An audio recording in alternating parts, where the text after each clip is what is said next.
Have you ever wondered why some changes seem to stick effortlessly, while others feel like an endless uphill battle? You can clear your calendar with the best intentions and somehow fill it right back up. You decide you're going to spend less time on your phone, and before you know it, you're scrolling again. You promise yourself this is the week you'll finally create more space for the people and priorities that matter most. Then life quietly pulls you back into familiar routines. For a long time, I assumed those moments said something about my discipline. Over the past week, I came to a very different conclusion. I realized that many of the choices I thought were personal were actually being shaped by the environments around me. And once I saw it, I couldn't stop seeing it.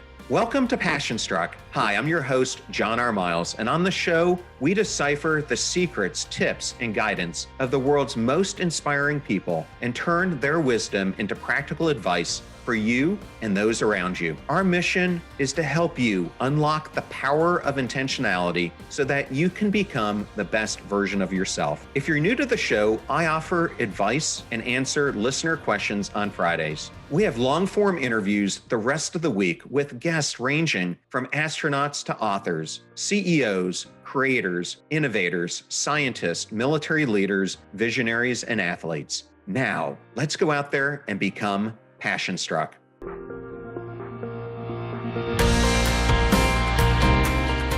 Have you ever noticed how easy it is to blame yourself? You tell yourself you're going to eat healthier. By lunchtime, you grab something you never planned to eat. You pick up your phone to answer one text, and 20 minutes later, you're still scrolling, wondering where the time went. You promise yourself that tomorrow you'll be more focused, more disciplined, better at protecting your attention. I've had all of those moments, and for a long time, I interpreted them the same way most of us do. I assumed they were failures of discipline, that I needed better habits, more willpower, a stronger morning routine. But over the past week, I found myself wondering if I've been asking the wrong question. Because there are moments when the opposite happens too. Maybe you've spent a weekend at a quiet cabin, or visited your grandparents' house, where conversations somehow come more naturally, or walked through a neighborhood where people are sitting on their front porches talking while children play outside. Nothing about you has fundamentally changed, but somehow you breathe differently. You slow down, you notice more, you become a slightly different version of yourself. That contrast stayed with me all week because it made me wonder whether those moments had less to do with discipline than I had always believed. What if the environments that we move through every single day are quietly shaping the choices we think we're making on our own? That question was still sitting with me when I sat down on Tuesday with Dr. Dana Suskind. Dana has spent decades studying how early relationships shape the developing brain. During our conversation, she describes something remarkable. Children don't grow inside an environment, they grow because of it. Every conversation, every shared moment of attention, every experience of being comforted, encouraged, challenged, or ignored becomes part of the physical architecture of the developing brain. Dana shared a metaphor I haven't been able to stop thinking about. She said those first years of life build the brain's foundational hardware. Everything that comes later, whether it's education, personal growth, or new habits, is like installing new software. But software can only do so much if the hardware underneath it was shaped differently from the beginning. And she talked about how those early environments quietly answer questions that every child carries. Questions like, am I safe? Am I loved? Do I matter? And I found myself, after hearing those questions, writing one sentence in the margin of my notebook. When does that stop? Because if our earliest environments physically shape who we become, what makes us think our current environments have stopped doing the same thing? I couldn't stop thinking about that question. When does the environment stop shaping us? The obvious answer is adulthood. We leave home, we make our own decisions, we build careers, we choose where we live, who we spend time with, and what kind of life we want to build. From that point forward, we assume our lives are shaped primarily by our choices. That's what I believed, but the more I thought about my conversation with Dana, the less convinced I became. On the drive home, I found myself replaying something she had said. If our earliest environments literally help wire the developing brain, why would we assume the environments we spend the next decades in suddenly stop influencing us? That question stayed with me. So the next morning, I decided to try something. Instead of walking into my office the way I always do, I walked in pretending I had never seen it before. And almost immediately, I noticed things I'd stopped noticing.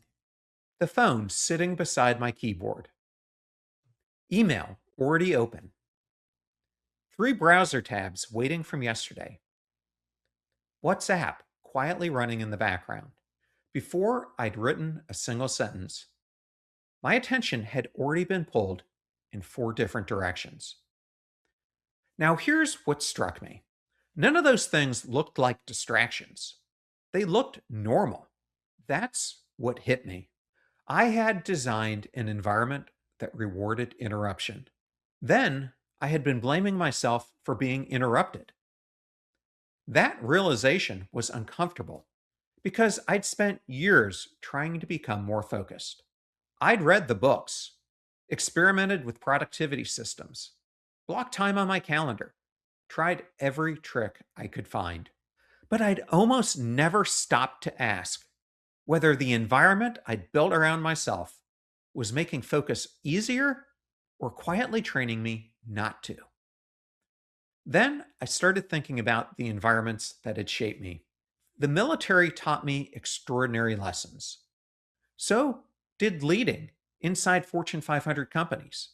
Those environments demanded precision, accountability, responsiveness, and the ability to make decisions under pressure. I'm grateful for every one of those lessons. In many situations, they were exactly what was required. But somewhere along the way, I carried those environments with me. Urgency stopped being something I used when the situation called for it. It became the way I moved through life. I started equating urgency with importance, productivity with value, constant motion with purpose. I felt most comfortable when there was one more problem to solve before I allowed myself to rest. Looking back, I can see those beliefs weren't formed in an instant. They were rehearsed day after day, meeting after meeting, year after year, until they no longer felt like behaviors. They simply felt like me. That's when Dana's question finally landed. Maybe adulthood isn't the moment our environment stops shaping us. Maybe it's the moment we stop noticing they're still doing it. The realization followed me everywhere. Walk through an airport without anyone saying a word. You speed up. Walk into a library. Your voice automatically gets quieter. Step into a place of worship. Your attention shifts almost immediately. Nobody has to explain how to behave. The environment already has. And maybe you've had an experience like this. Someone points out something that's been sitting right in front of you for years. And once you see it, you almost can't believe you missed it.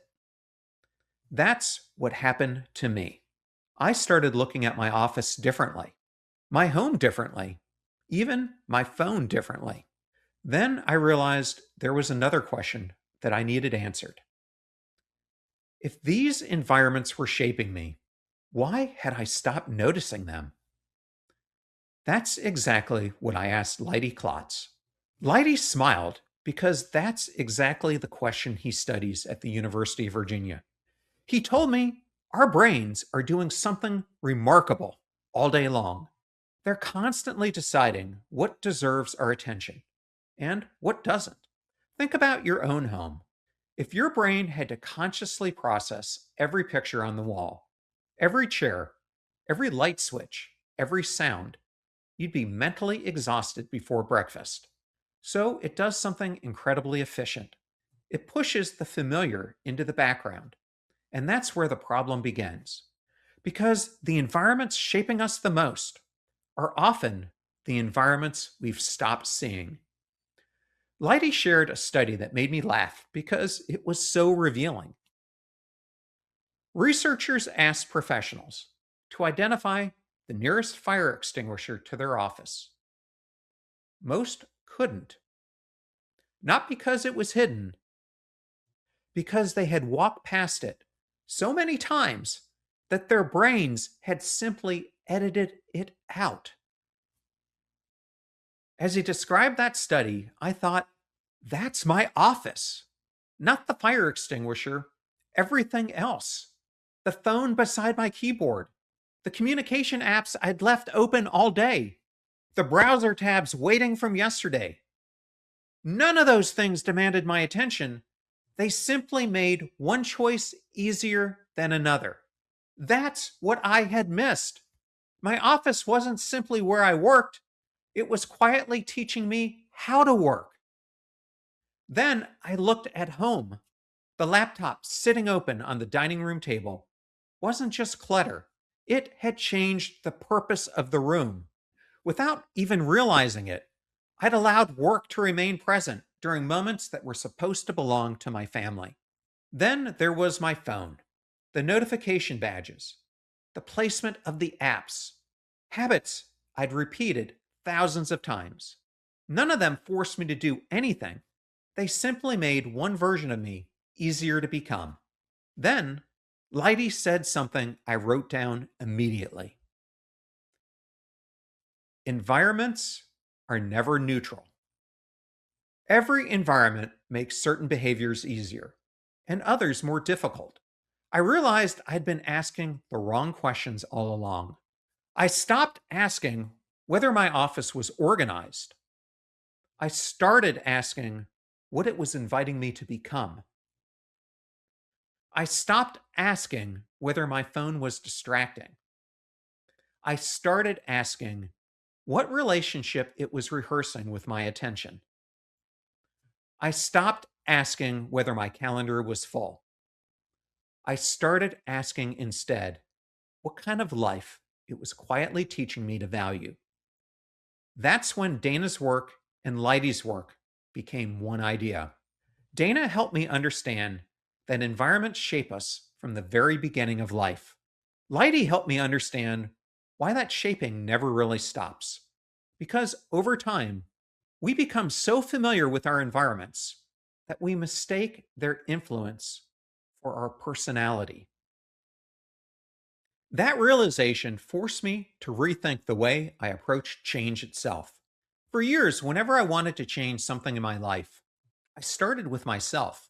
I worked on my discipline, my habits, my mindset, my routines. I assumed that if I became different on the inside, my life would eventually look different on the outside. Now, I think I had the order backwards. Behavior doesn't happen in isolation, it grows inside an environment. The more I reflected on Dana's and Leidy's work, the more I realized that many of the struggles I treated as personal shortcomings weren't necessarily shortcomings at all. They were often signs that I was trying to flourish inside environments that were quietly working against me. That was a surprisingly freeing realization because it meant I didn't have to keep asking, what's wrong with me? I could start asking, what's happening around me? That's a very different place to begin. If your surroundings constantly reward distraction, focus becomes harder. If your calendar leaves no room to think, presence begins to feel irresponsible. If your workplace celebrates urgency above everything else, slowing down starts to feel like falling behind. Those experiences don't necessarily tell you something is wrong with you. They may be telling you something important about the environment you've been adapting to. That doesn't mean your environment determines your future. It doesn't. But it does mean your environment is either helping you become the person you want to be or quietly rehearsing someone else. That's why I think the place to begin isn't always with another habit. Sometimes it's with a better question. Before you try to change your behavior, look at the environment producing that behavior. Tomorrow morning, don't begin your day by asking how you're going to become more disciplined. Begin by becoming curious. Walk into your kitchen. What does that room encourage? Connection? Rushing? Calm? Walk into your office. What behaviors does it make easy? Deep work or constant reaction? Then look at your dining room. What kind of conversations does it invite? Then ask yourself one final question. Is this environment around me making it easier or harder to become the person I'm trying to become? You don't have to redesign your entire life overnight. Sometimes moving your phone out of reach changes the quality of your attention. Sometimes protecting one evening changes the quality of your relationships. Sometimes removing one unnecessary source of friction creates room for the productive struggles that actually help us grow. Small environmental changes often produce behavioral changes that sheer willpower never could. Because flourishing isn't built through willpower alone. It's built when the life surrounding you begins supporting the life you're trying to create. And maybe that's the biggest lesson I've taken away from these conversations. We spend so much of our lives trying to become different people. Maybe the first step isn't becoming someone different. Maybe it's creating an environment where the best version of who you already are has the opportunity to show up more often. This month, we've been exploring flourishing from the inside out. We started with presence because you can't flourish if you're never fully aware your life is happening. Then we explored the nervous system because lasting change doesn't happen when we fight ourselves. It happens when we teach ourselves that a very different way of living can actually feel safe. Today, we added another piece. We discovered that flourishing isn't just something we build inside ourselves, it's also something our environments quietly encourage or quietly erode every single day. That realization has stayed with me because once you begin designing environments that help you flourish, another question naturally emerges. What happens when the very thing you've worked so hard to build begins shaping you in ways you never intended? That's exactly where we're headed next week. I sit down with entrepreneur, best-selling author, and TED speaker Jess Ekstrom to talk about success, ambition, and the invisible ways achievement can begin rewriting our lives. Her new book is called Making It Without Losing It, and I think it's the perfect next conversation in this series. Because flourishing isn't only about creating an environment where you can thrive, it's about making sure ambition never becomes an environment that quietly pulls you away from the person you were becoming in the first place. I can't wait to share that conversation with you. There was this interesting study at Vanderbilt that looked at dopamine. Dopamine is honestly the feeling that we're all chasing. It's the feel good hormone, that happiness chemical that we get when we call a friend or eat a good piece of cake or something. And we're looking for that feeling. And the study at Vanderbilt thought that we got that dopamine hit at the result, when we get the raise, when we hit a certain number or promotion. But this study showed that we're wrong. It studied our brains and we get that hit of dopamine in anticipation of the result, not the result itself. So here's the invitation I'd leave you with this week. Before you decide what you need to change about yourself, take a careful look at what's been quietly shaping you. Walk through your home, sit in your office, look at your calendar, pick up your phone. Ask yourself one simple question. What version of me is this environment inviting into existence? Because every environment is teaching you something. The only question is whether it's teaching you to become the person you're hoping to be. Thank you for spending this time with me today. And until next time, go out there, break through the ceiling, and live life passion struck.